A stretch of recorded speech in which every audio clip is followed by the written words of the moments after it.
All medicine tips YouTube চ্যানেলের পক্ষ থেকে আপনাদের সবাইকে স্বাগত। তো আশা করি আপনারা সবাই অনেক ভালো আছেন। তো আপনাদের স্ক্রিনে দেখতে পাচ্ছেন এক ধরনের ঔষধ। এই ঔষধটির নাম হলো ডাইড্রোন।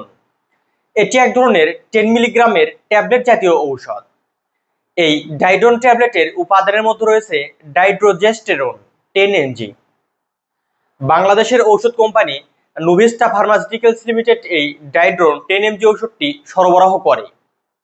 তো এখন চলুন যে এই ডাইড্রোজেস্টন গ্রুপের ডাইড্রোন 10 mg ঔষধটি আসলে কি কি রোগের কাজ করে, এই ঔষধটা কেন সেবন করা হয়, ডাক্তারেরা এই ঔষধটা কেন প্রেসক্রাইব করে, এই ঔষধ সেবন করার ফলে কোনো সাইড ইফেক্ট বা পার্শ্ব প্রতিক্রিয়া হতে পারে কিনা, এই ঔষধের দাম কত।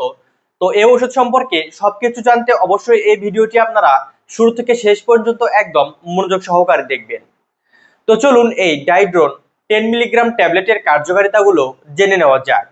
এই ঔষধের কার্যকারিতা বলতে গেলে সাধারণত মহিলাদের মিনিস্ট্রেশন বা মাসিক সংক্রান্ত যে রোগগুলো হয় এবং ইনফার্টিলিটিতে এটি ব্যবহার করা হয়।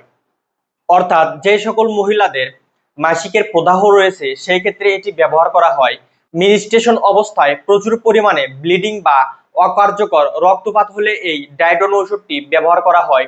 যে সকল মহিলাদের ইনফার্টিলিটি বা বার্ধক্য রোগ রয়েছে, পেটে বাচ্চা কনসেপ্ট হচ্ছে না, সেই ক্ষেত্রে এই ঔষধটি ব্যবহার করা হয়। অকার্যকর জরায়ুর রক্তপাত হলে এই ঔষধটিকে ব্যবহার করা হয়। এন্ডোমেট্রিওসিস রোগে এই ঔষধটিকে ব্যবহার করা হয়। গর্ভপাত হলে এই ঔষধটিকে ব্যবহার করা হয়। ইনফার্টিলিটি বা বার্ধক্য দূর করতে এই ঔষধটিকে ব্যবহার করা হয়। সিগমেনোরিয়া রোগ থেকে মুক্তি পেতে এই ঔষধটিকে ব্যবহার করা হয়। মহিলাদের মিনিস্ট্রেশন বা মাসিক সংক্রান্ত যে সকল জটিলতা রয়েছে তা দূর করতে এই ওষুধটি ব্যবহার করা হয়। যে সকল মহিলাদের নিয়মিত মিন্স হয় না বা মিনিস্ট্রেশন ক্লিয়ার হয় না, ডেট অনুযায়ী মিনিস্ট্রেশন হয় না, তো তাদের ক্ষেত্রেও এই ডাইড্রোজেস্টন গ্রুপের ডাইড্রোন ঔষধটি ব্যবহার করা হয়। হরমোন প্রতিস্থাপন অবস্থাতেও এই ঔষধটিকে ব্যবহার করা হয়। অর্থাৎ মহিলাদের এই সমস্যাগুলোর কারণে যে রোগগুলোর সৃষ্টি হয় বা এই সমস্যাগুলো দূর করতে আসলে এই ডাইড্রোজেস্টন গ্রুপের ডাইড্রোন ঔষধটি ব্যবহার করা হয়। যে সকল মহিলারা দীর্ঘদিন প্রচেষ্টার ফলেও তারা সন্তান কনসেপ্ট করতে পারছে না বা পেটে বাচ্চা ধারণ হচ্ছে না, তো তাদের ক্ষেত্রেও এই ডাইড্রোজেস্টন গ্রুপের ডাইড্রোন ঔষধটি খুবই ভালো কাজ করে। আসলে এগুলোই হলো এই ঔষধের মূল কার্যকারিতা। এখন আসুন যে এর সেবন বিধি কি, অর্থাৎ এটি আপনারা কিভাবে সেবন করবেন। তো আসলে এটি এক ধরনের হরমোনাল জাতীয় প্রোডাক্ট বা হরমোনাল জাতীয় মেডিসিন, তাই অবশ্যই আপনারা বিশেষজ্ঞ ডাক্তারের পরামর্শ অনুযায়ী বা কোনো গাইনি বিশেষজ্ঞ ডাক্তারের পরামর্শ অনুযায়ী এই ওষুধটি আপনারা সেবন করবেন।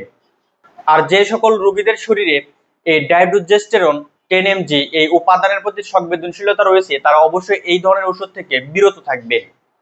এখন আসুন যে এর কোনো সাইড ইফেক্ট বা পার্শ্ব প্রতিক্রিয়া আছে কিনা। এই ঔষধটি সেবন করার ফলে কিছু কিছু পার্শ্ব প্রতিক্রিয়া লক্ষ্য করা যায়, যেমন মাথা ঘোরা হতে পারে, অতিরিক্ত বমি বমি ভাব হতে পারে, ডায়রিয়া হতে পারে, বমি হতে পারে, উচ্চ রক্তচাপ হতে পারে, ঘুম ঘুম ভাব বা শারীরিক ক্লান্ত, এই ধরনের সমস্যাগুলো দেখা দিতে পারে। তো এটি যেহেতু হরমোনাল একটি প্রোডাক্ট, তাই অবশ্যই আপনারা বিশেষজ্ঞ ডাক্তারের পরামর্শ অনুযায়ী এই ওষুধটি সেবন করবেন। আর এই ওষুধটি শুধুমাত্র মহিলাদের ক্ষেত্রে প্রযোজ্য, এটি কিন্তু ছেলেদের জন্য নয়।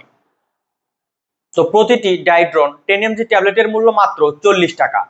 আপনাদের আশেপাশে যে ফার্মেসিগুলো রয়েছে সেগুলোতে যদি ভালো করে খোঁজ খবর নেওয়া যায় তাহলে আপনারা এই ওষুধটি কালেক্ট করতে পারবেন। তো আশা করি ডাইড্রোন ওষুধ সম্পর্কে আপনারা সবকিছু জানতে পেরেছেন।